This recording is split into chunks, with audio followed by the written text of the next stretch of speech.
What's happening, guys? Kenny here again, and today I've got a response video to a tag by Woodland Tactical.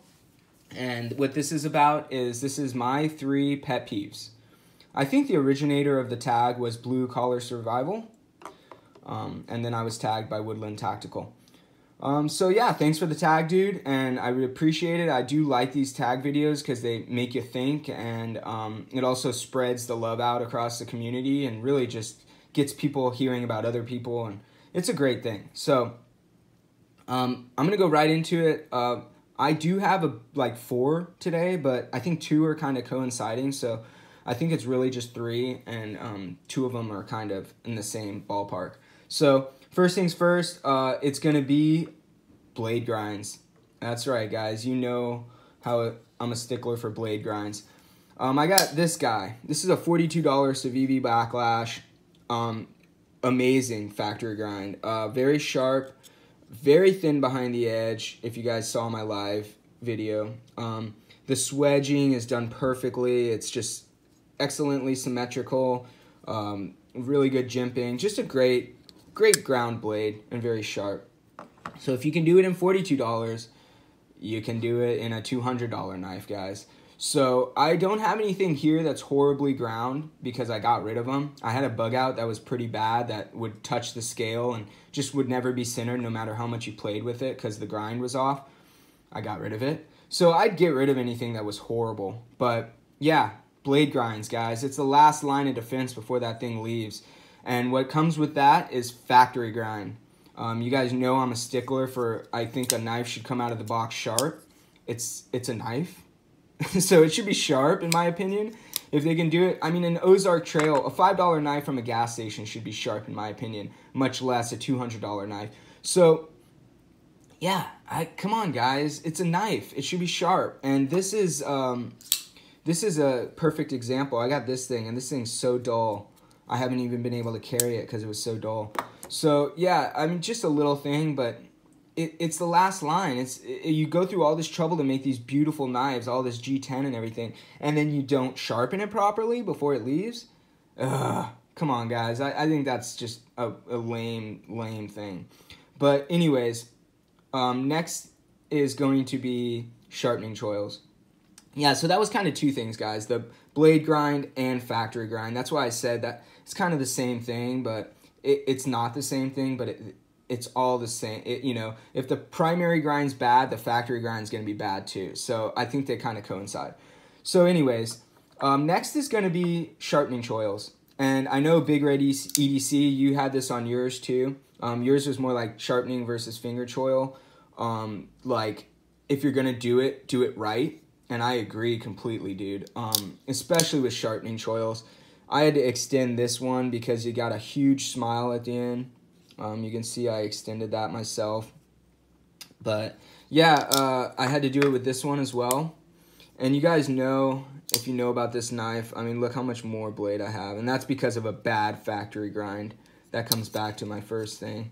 You can see how much thicker the tip is on this one than this one.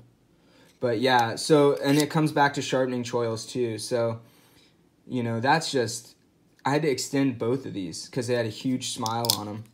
And it's not something you want to do. You have to work on your knife right away, you know.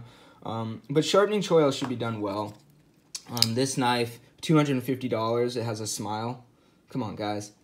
Just either do the factory grind where the plunge grind comes back further, or extend your sharpening choil. It's pretty easy, and I think, like, it should be something that they're paying attention to. I know that they do these parts all apart. This is kind of ridiculous. If you're going to do a finger choil, like, just do it. They should have a sharpening choil or something. I know they do this on the Recon, and I know that I was talking to Gerald from Outpost the other day, and he was saying that his hollow ground one had a horrible smile at the end. Just do it properly, guys. If you're going to do it, why not do it properly? So, yeah, that's it. I mean, that's ugly. That's really ugly. I feel like they should have definitely done something. Either a sharpening choil. Yeah, there should be a sharpening choil there for sure. But, yeah, just ugly. That's just ugly, guys. And I feel like it's something that should be taken care of at the factory. Last but not least, quality control as far as action goes, guys. I mean, there's a fine line here, and I think that it's not necessary for every knife to be like drop shut. It doesn't have to be like this where, you know, it's perfectly free swinging. That's not what I'm asking for. But, you know, something like this where it's solid lockup, but I can swing it. I can swing it shut at least with one hand comfortably. I can swing it out. That's all I'm asking for. That's what is necessary, because in the specs of the knife, it says you can easily one hand open and close. You know, not something like this. This isn't. But I still can easily one hand open and close it. So a knife like this, when this comes from the factory, this one actually is a perfect example. Oh, sorry about that, guys. I just nailed my tripod. So, yeah, this has play. And there's no way for me to get this knife to not have play and easily swing it shut with one hand.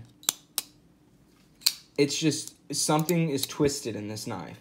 As soon as I took the pocket clip off of this, you know, it comes on this side. As soon as I took it off this side and put it on this side, the thing went wacky. I mean, I had an argument with a guy a long time ago. It was a discussion going back and forth saying, like, you know, it's not in the specs of this knife to be fall shut.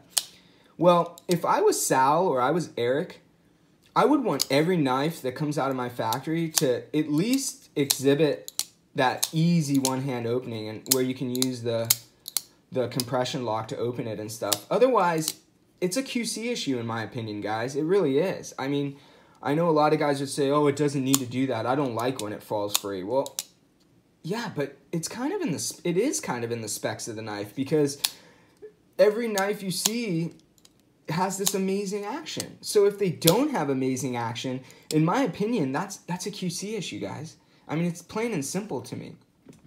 I feel like if most of your knives come out with this kind of action and this one doesn't have this kind of action, that's a QC issue in my opinion. I don't know. Let me know what you guys think if I'm just being too critical of these companies. But, I mean, it should at least be easily one-hand closed. When this thing's tight to where it has no play, it was like really stiff to where I couldn't easily swing it closed. I almost had to like halfway swing it. It would swing to here and then I'd have to close it like that. It was really stiff, guys.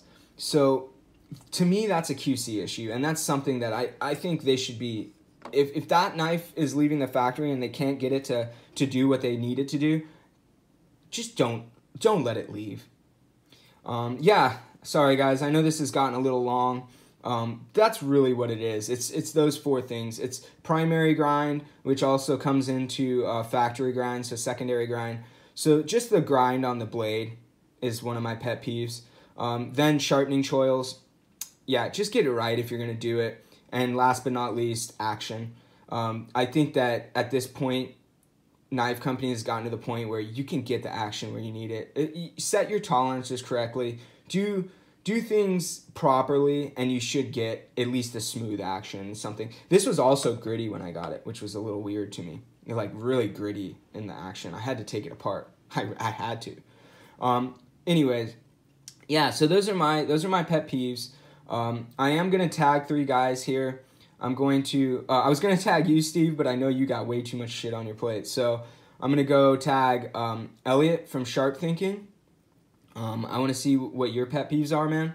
I'm also going to tag Outpost 76, Gerald. And then I'm going to tag Stassa23. I want to see what you 3 guys, what your pet peeves are.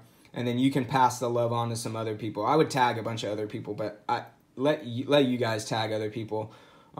Maybe Elliot, you can tag Steve, and he can tag Banter or something. Anyways, thanks a lot for watching, guys. Really appreciate all your guys' comments and likes and subscriptions. So have a great day, and look forward. I got a review video coming out soon, guys. I know this has been a lot of discussion videos. I got a review coming out this week. So thanks a lot. Have a great day.